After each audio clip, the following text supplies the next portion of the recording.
నమస్కారం. Welcome to ASN news. సామాన్య మధ్యతరగతి ప్రజలకు ఉపశమనం కలిగిస్తూ మార్కెట్ ధరల కంటే తక్కువ ధరలకు నాణ్యమైన బియ్యాన్ని అందించడానికి ప్రభుత్వం ప్రత్యేక కౌంటర్లను అందుబాటులోకి తెచ్చిందని అద్దంకిలో డిఎస్ఓ పద్మశ్రీ తెలిపారు.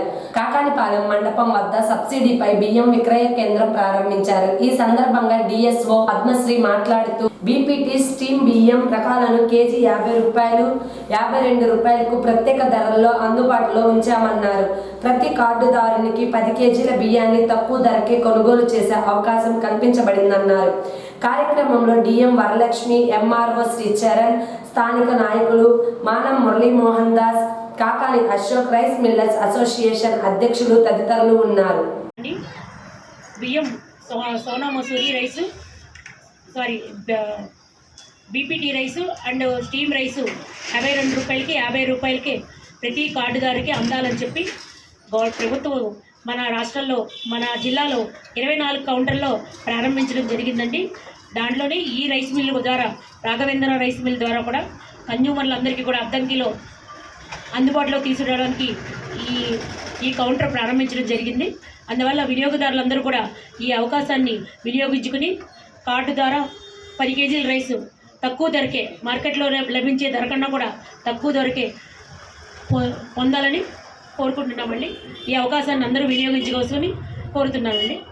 నాకు ఈ అవకాశం వచ్చిన గ్రామ పంచాయతీల సమగ్ర అభివృద్ధి సాధించాలంటే శాస్త్రీయమైన పక్కా ప్రణాళికల రూపకల్పన అత్యంత ఆవశ్యకమని అధికారులు స్పష్టం చేశారు. అద్దంకి మండల ప్రజా పరిషత్ సమావేశ మందిరంలో గ్రామ పంచాయతీ అభివృద్ధి ప్రణాళిక జీపీడీపీ ఆర్జీఎస్ఏ వార్షిక ప్రణాళిక 2026-27 పై ఒకరోజు శిక్షణ బుధవారం కార్యక్రమాన్ని నిర్వహించారు. ఈ సందర్భంగా ప్రసంగించిన వారు మాట్లాడుతూ గ్రామాల అభివృద్ధి ఏ ఒక్కరి వల్ల సాధ్యం కాదని వివిధ ప్రభుత్వ శాఖల అధికారులు సిబ్బంది భాగస్వామ్యంతోనే సాధ్యమవుతుందని పేర్కొన్నారు. గ్రామ పంచాయతీ పరిధిలో పనిచేస్తున్న వివిధ శాఖల సిబ్బంది ప్రభుత్వ సంక్షేమ పథకాలు మరియు అభివృద్ధి కార్యక్రమాలను ప్రజలకు మరింత మెరుగ్గా చేరవేయడంలో క్రియాశీలక పాత్ర పోషించాలని పిలుపునిచ్చారు. గతంలో రూపొందించిన ప్రణాళికలు, సాధించిన లక్ష్యాలు, లోటుపాట్లను సమీక్షించుకుంటూ మరింత ఉత్తమమైన ప్రణాళికలను తయారు చేసుకోవాలన్నారు. అధికారులు నిరంతరం విధులు నిర్వహిస్తున్నప్పటికీ ఏటా ఇటువంటి శిక్షణ కార్యక్రమాల ద్వారా ప్రణాళికల రూపకల్పనపై స్పష్టత మరియు ప్రాధాన్యత అంశాలపై పునశ్చరణ కలుగుతుందని తెలిపారు. ఈ సమావేశంలో మండల స్థాయి అధికారులు, పంచాయతీ కార్యదర్శులు మరియు సంబంధిత శాఖల ప్రతినిధులు, సిబ్బంది పెద్ద సంఖ్యలో పాల్గొన్నారు.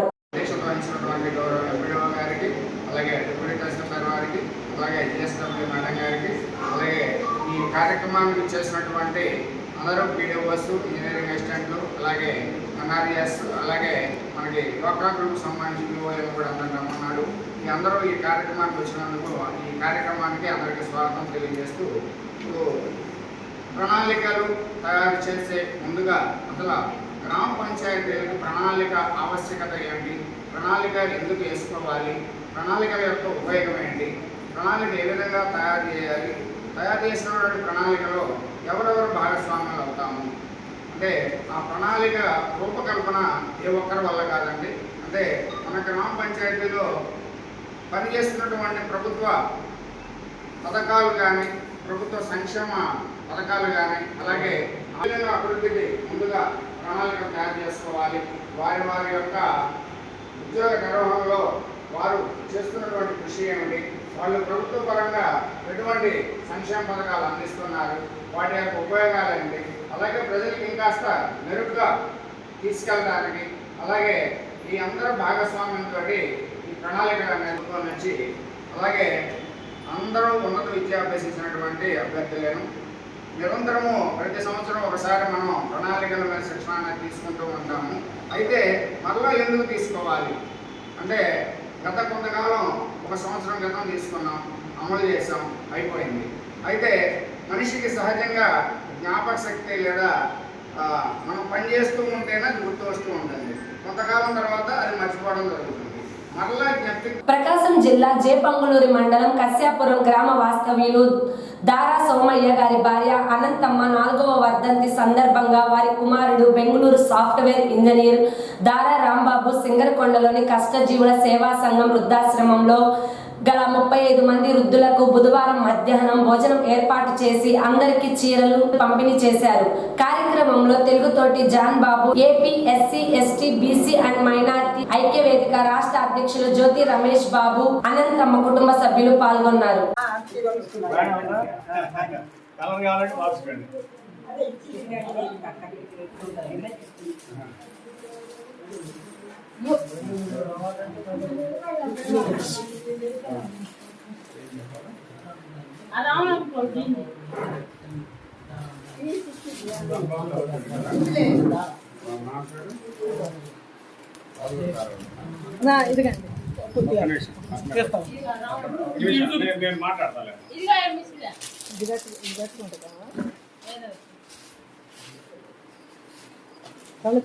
తలకి గట్టుకోదు ఇది మెత్తగా చూడు.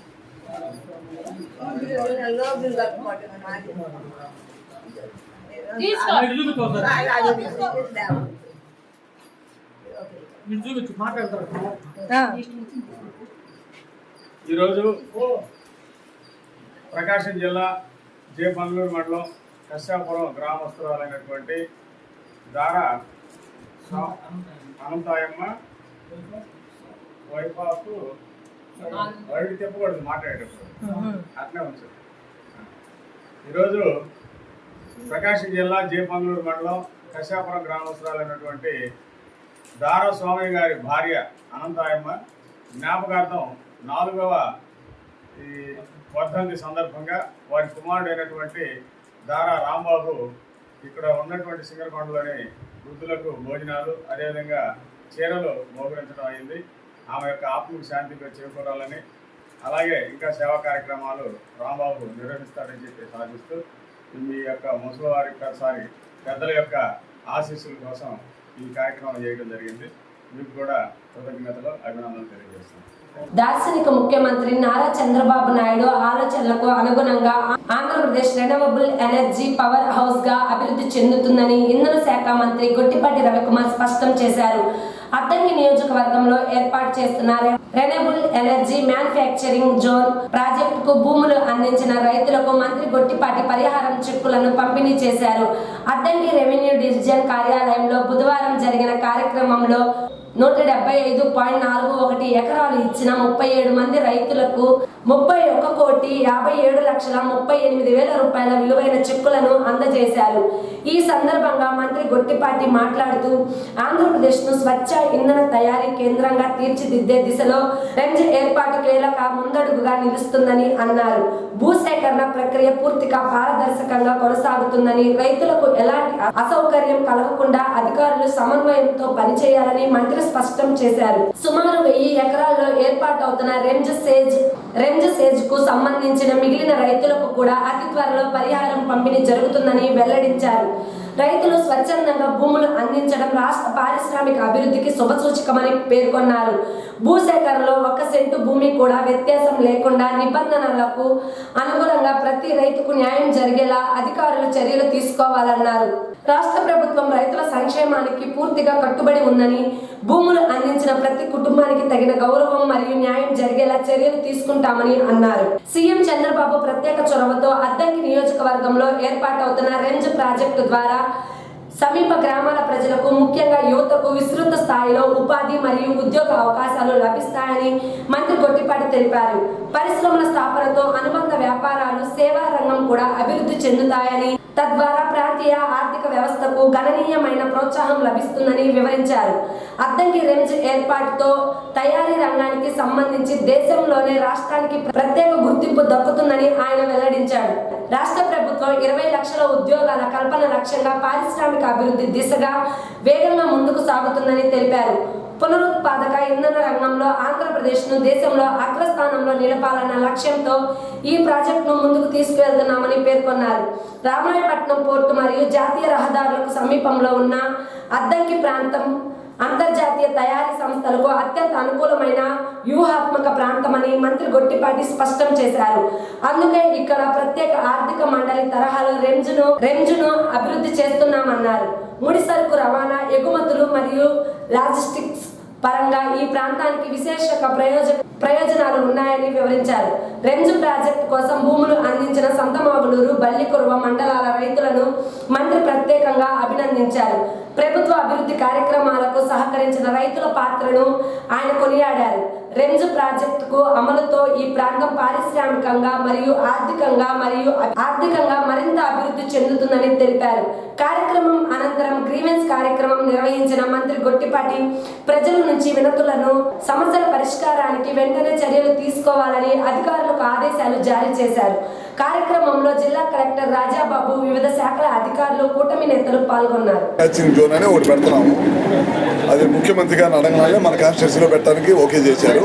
దాదాపు 1000 ఎకరాల్లో సెజ్ అనమాట. అది అంటే రెన్యూబుల్ ఎనర్జీ మ్యానుఫ్యాక్చరింగ్ జోన్ అనేది సెజ్. దాని సెజ్ను తయారు చేసి ల్యాండ్ ఎక్వేషన్ చేసి సెజ్ను తయారు చేస్తే కనుక ఇండస్ట్రీస్ బయట నుంచి వచ్చి ఇక్కడ ఇండస్ట్రీస్ పెట్టుకుంటే ఈ చుట్టుపక్కల గ్రామ ప్రజలకి, పిల్లలకి, యూత్కి ఉపయోగం ఉంటుంది అనే దానికోసం పెట్టాము. వ్యాపారంగా అభివృద్ధి చెందింది. మనకి నేషనల్ హైవేలు ఉన్నాయి, తొందరలో రామాయపట్నం పోర్టు వస్తుంది. వీటన్నిటి కోసం పెట్టాము. ఇవాళ కొంతమంది రైతులు బిల్డింగ్ ఇచ్చారు. దాదాపు 175 ఎకరాలు. వాళ్ళందరూ కూడా 31 కోట్ల 50 లక్షలు 57 లక్షలు సంథింగ్ డబ్బులు ఇచ్చాము. దీనికోసం ఇప్పటికే మన డిపార్ట్మెంట్ నుంచి నెట్ క్యాప్ నుంచి దాదాపు 100 కోట్ల రూపాయల డబ్బులు కూడా రావడం జరిగింది. ఈ భూమి ఎప్పుడైతే రైతులు ముందుకు వచ్చి ఇస్తున్నారో దీన్ని బలవంతంగా కాకుండా రైతులు నొప్పించి ఒకరి తర్వాత ఒకరిని నొప్పించి తీసుకుంటా ఉన్నాం అనమాట. ఎందుకంటే వాళ్ళకు కూడా ఇబ్బంది లేకుండా ఉండటం కోసం తొందరలోనే ఇది కంప్లీట్ చేసేసి ఇక్కడ సెజ్ను తయారు చేయాలనేది ఈ ప్రభుత్వ లక్ష్యం. ఎందుకంటే 20 లక్షల ఉద్యోగాలే ధ్యేయంగా పనిచేస్తుంది ఈ ప్రభుత్వం. అందుకని చాలా పెద్ద ఎత్తున రెన్యూబుల్ ఎనర్జీ మన రాష్ట్రంకి వస్తుంది. విండ్ కానీ, సోలార్ కానీ, పిఎస్పీలు కానీ, బ్యాటరీ స్టోరేజ్ కానీ ఇవన్నీ కూడా చాలా పెద్ద ఎత్తున వస్తున్నాయి. ఇక్కడ పెడతా ఉన్నారు. వీటి తయారీ సంస్థలు కూడా రావాలని కోరుకుంటున్నాం.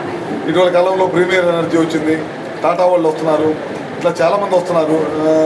వాళ్ళందరూ కూడా వైజాగ్ ప్రాంతంలో కానీ, అట్లనే తిరుపతి చుట్టుపక్కల ప్రాంతాల్లో ఇండస్ట్రీస్ పెడుతున్నారు. మనం సెజ్ కనుక రెడీ చేసి ల్యాండ్ కనుక రెడీ ఉంటే మన దగ్గర కూడా ఇండస్ట్రీ రావడం కోసమే ఈ కార్యక్రమం చేస్తున్నాం. ఇవాళ డబ్బులు కూడా ఇచ్చారు.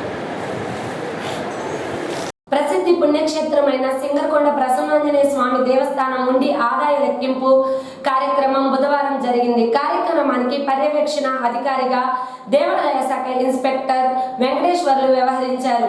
మే 30వ తేదీ నుండి బుధవారం వరకు 67 రోజులకు 27,23,210 రూపాయలు ఆదాయం సమకూరినట్లు ఆలయ సహాయ కమిషనర్ తిమ్మనాయుడు, పాలక మండలి చైర్మన్ మురళీ సుధాకర్ తెలిపారు.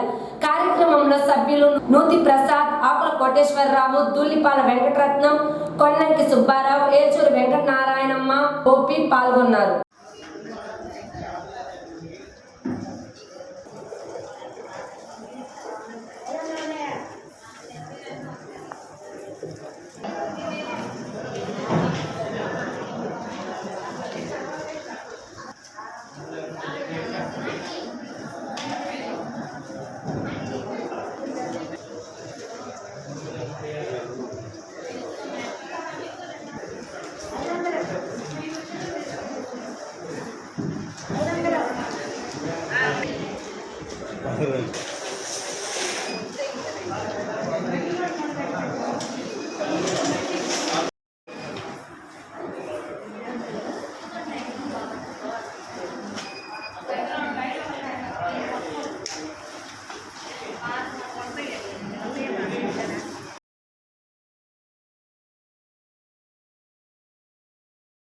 అద్దంకి నియోజకవర్గం జేపంగులూరు మండలం బోదవాడ గ్రామంలో 2 ఏళ్ల నమ్మకం అభివృద్ధి సంక్షేమం కార్యక్రమంలో పాల్గొన్న ఇంధన శాఖ మంత్రి గొట్టిపాటి రవికుమార్ 2 ఏళ్లలో సీఎం చంద్రబాబు నాయకత్వంలోని కూటమి ప్రభుత్వం అమలు చేసిన అభివృద్ధి సంక్షేమ కార్యక్రమాలను ప్రజలకు వివరించిన మంత్రి గ్రామ ప్రజలతో ఆత్మీయంగా మమేకమై వారి అభిప్రాయాలు, సూచనలు స్వీకరించిన మంత్రి గొట్టిపాటి 30 లక్షల రూపాయల వ్యయంతో ఎస్సీ కమ్యూనిటీ హాల్ ప్రారంభించిన మంత్రి గ్రామంలో నూతనంగా వేసిన రహదారులతో పాటు అవసరమైన ప్రాంతాలలో ప్రజలకు ఇబ్బందులు లేకుండా కొత్త రోడ్లు, సైడ్ డ్రైన్లు నిర్మిస్తున్నామన్న మంత్రి గొట్టిపాటి అంగన్వాడీ కేంద్రాన్ని సందర్శించి పిల్లలు, గర్భిణీలు, బాలింతలకు అందిస్తున్న గుడ్ల నాణ్యతను పరిశీలించిన మంత్రి అర్హులైన ఎస్సీ కుటుంబాలు పీఎం సూర్యఘర్ పథకాన్ని సద్వినియోగం చేసుకోవాలని పిలుపునిచ్చిన మంత్రి ప్రతి గ్రామానికి అభివృద్ధి, ప్రతి కుటుంబానికి సంక్షేమమే కూటమి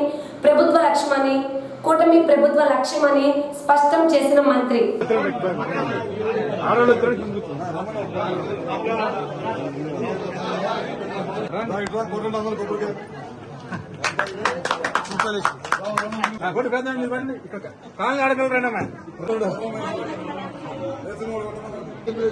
చేశాడు అంత గట్టిగా చేసి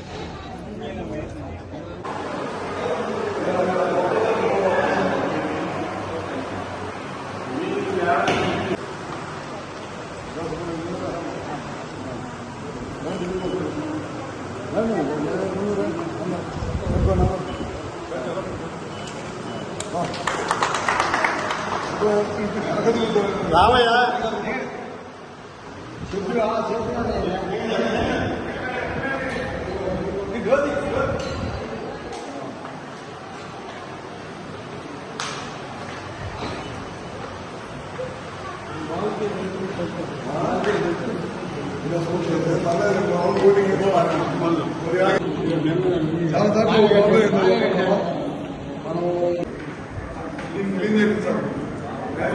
ఎంతమంది చేసి తీసుకుంటా పెట్టు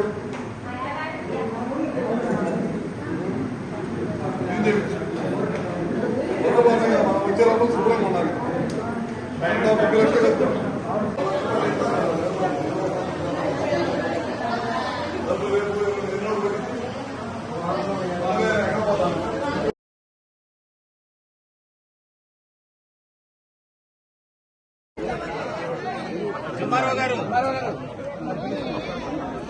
కొద్దిగా వెనక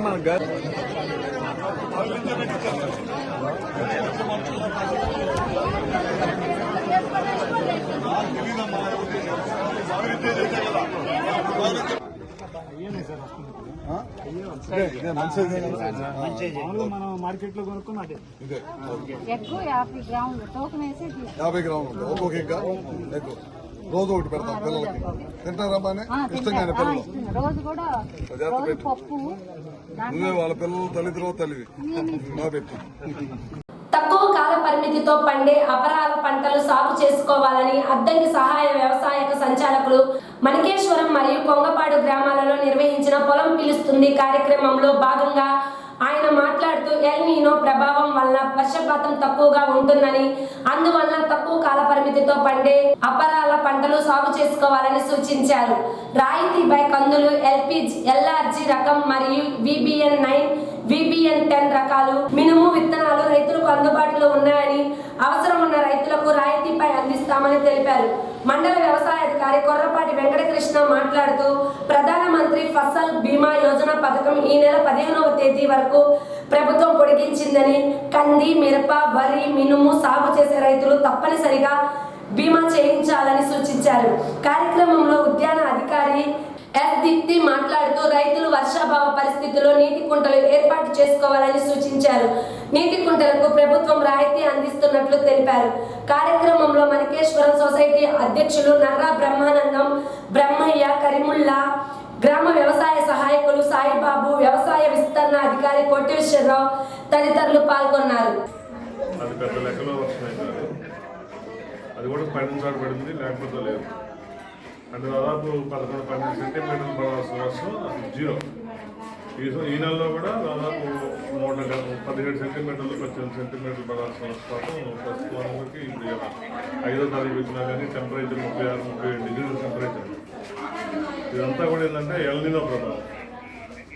ఇదేంటంటే పసిఫిక్ మహాసముద్రంలో ఉన్న వేడి గాలులు మనకి రావడం వల్ల మనకి సరైన వర్షపాతం ఉండదు. ఇది మనకి పంటలు వేసుకోవడానికి మొత్తం చాలా ఇబ్బందిగా ఉంటుంది. కాబట్టి కొంతమంది ఇప్పుడు అక్కడ మొక్కజొన్న వేసారు కానీ దాన్ని నీళ్ళు పెట్టే 4 రోజులు అయినా కూడా వాడిపోయి ఉన్నాయి ఈ ఎండలకి. అటువంటి పరిస్థితులు ఏంటంటే మనకి గతంలో ఒక 6-7 ఎకరాలు సాగు చేసే బోరు బావులకి కింద 1 ఎకరం వేసుకుంటే బెటర్. ఎందుకంటే అంత నీటి ఎత్తబడుతుంది. గ్రౌండ్ వాటర్ కూడా బాగా తగ్గిపోవడానికి అవకాశం. మనం భూగర్భ జలాలు కూడా మనకి సార్ చెప్పినట్టు మనం ఎల్నినో ప్రభావంతో వర్షాభావ పరిస్థితులు చూస్తున్నాం. ఇలాగే అక్టోబర్ వరకు కొనసాగే అవకాశం ఉంది. అక్టోబర్లో కూడా వర్షాలు పడతాయి అని చూస్తున్నారు కానీ గ్యారెంటీ లేదు. సో దానికోసం చెప్పి ఇప్పుడున్న వాటర్ని చాలా జాగ్రత్తగా వాడుకోమని చెప్పి మనకి పై నుంచి చెప్తూనే ఉన్నాం. మేము కూడా ప్రతి మీటింగ్లో చెప్తూ వస్తున్నాము. సో దానికోసంగా మీకు ఎవరికైనా సరే బోర్డు నుండి డ్రిప్ తీసుకోవాలనుకుంటే మాత్రం డ్రిప్ ఇప్పుడు వెంటనే వస్తుంది. ఇదివరకు అయితే రిజిస్ట్రేషన్ వర్క్ చేసేవాళ్ళం. ఒక 2-3 డేస్ నుంచి మెటీరియల్ కూడా సప్లై అవుతుంది. సో ఎవరైనా ఇంట్రెస్ట్ ఉండి మాకు డ్రిప్ కావాలనుకుంటే ఇప్పుడు ప్రకాశం జిల్లాలోకి వచ్చిన తర్వాత 10 ఎకరాల్లోకి ఉన్న వాళ్ళకి 90% సబ్సిడీతో డ్రిప్ ఇస్తాం. అలాగే స్ప్రింక్లర్లు తీసుకోవాలనుకున్న వాళ్ళకి 5 ఎకరాల లోపు ఉంటే 55% సబ్సిడీ వస్తుంది. 5 ఎకరాల పైన ఉంటే 40% సబ్సిడీ వస్తుంది. డ్రిప్ విషయానికి వచ్చేసరికి SC/ST రైతు అయ్యి ఉంటే 100% సబ్సిడీతో డ్రిప్ వస్తుంది. 10 ఎకరాల లోపు ఉన్న రైతు అయితే ఒక GST మాత్రం కట్టుకుంటే సరిపోతుంది. సో ఇది డ్రిప్ గురించి. అలాగే ఫామ్ ఫండ్స్ అంటాం, నీటి నిల్వ ఉంటారు. అవి తీసుకోవడానికి కూడా మనకి ఈసారి లిమిట్ లేదన్నమాట. మామూలుగా మనకి ప్రతిసారి టార్గెట్ వచ్చి ఇంత మాత్రమే చెయ్యండి అంటారు. కానీ ఈసారి వెళ్ళిన ప్రభావం వల్ల లిమిట్ లేకుండా మనకి ఫామ్ ఫండ్స్ ఎన్నైనా సరే శాంక్షన్ చేస్తానని చెప్పారు. దానికి సంబంధించి మీరు ఒక 20 మీటర్ల పొడవు, 20 మీటర్ల వెడల్పు, 3 మీటర్ల లోతు ఉన్న రెండోది మామూలుగా ఉండే ఎండ కంటే ఎక్కువ ఎండ ఉంటుంది, వేడి కూడా ఎక్కువ. ఈ 3 కారణాల వల్ల మనం వేసిన పంటలు బాగా తీసుకొస్తారు లేదు. దీనికి ప్రభుత్వం ఏం చెబుతుందంటే అసలు వరి అసలు వేయొద్దు. ఎందుకంటే వరికి ఎక్కువ నీళ్ళు. ఇప్పుడు మేము మొక్కలు ఉన్న పంట చూసాం, 5 రోజులు అయిందన్నారు నీళ్ళు పెట్టి, కానీ ఇప్పటికే వెళ్ళిపోయింది. మరి నీళ్ళు అంటే ఇదే మరి బోరు ఉన్నప్పుడు పెట్టుకోవచ్చు కదా. బోరు ఉన్నప్పుడు పెట్టుకోవడానికి ఏంటి పెట్టుకుంటారు, మళ్ళీ తిరగాలి. వాటర్ లేట్ అయింది కదా, ఇక్కడికి వచ్చే వారం మళ్ళీ మనకి ఈ ఎండకి వేడి తొందరగా ఆవిరైపోతుంది. రెండోది మనకి తక్కువ కావలసిన చిన్న పంటలు అంటే అపరాలు వేరే మినుము, పెసర, లేకపోతే కంది కూడా తక్కువ కావకరంకి వచ్చినాయి. అట్లాంటివి వేసుకోండి. ఏదైనా వర్షం పడితేనే కదండి వర్షం పడితేనే వేసుకోవాలి. వర్షం పడని మనం ఏం సార్ చెప్పేది ఏంటంటే తక్కువ వర్షపాతం పడినా కూడా అవి వేసుకోండి. బాగా వర్షం పడితే మళ్ళీ దాని జోలికి వెళ్తే తర్వాత అట్లా కాదండి. ఇప్పుడు మనం వేసుకోకూడదని మీరు అనుకున్నారు, కొంతమంది వేసుకుంటున్నారు కదా. అందుకని ఎవరు అందరినీ దృష్టిలో పెట్టుకొని మనం మాట్లాడాలి. మీరంటే ఆగుతున్నారు, కొంతమంది ఆగకుండా వేస్తున్నారు కదా. అయితే ఇక్కడ గవర్నమెంట్ ఈ ఎల్నినో ప్రభావంకి ఏం చెప్పారు. Ballikurava police station Guntur range IG Sarvashreshtha Tripathi తనిఖీ, శాంతి భద్రతల పర్యవేక్షణే ధ్యేయం. ప్రకాశం జిల్లా బల్లికురవ పోలీస్ స్టేషన్ ను Guntur range IG Sarvashreshtha Tripathi సందర్శించి వార్షిక ప్రత్యేక పరిశీలన నిర్వహించారు. స్టేషన్ పరిధిలోని శాంతి భద్రతల పరిస్థితి, నేరాల నివారణ చర్యలు మరియు ప్రజల సంక్షేమంపై అధికారులకు పలు కీలక సూచనలు చేశారు. మండలంలో శాంతి భద్రతలు, లా అండ్ ఆర్డర్ పరిస్థితి, నమోదవుతున్న నేరాల క్రైమ్ రేటు, తీరుతెన్నులపై సిబ్బందితో చర్చించారు.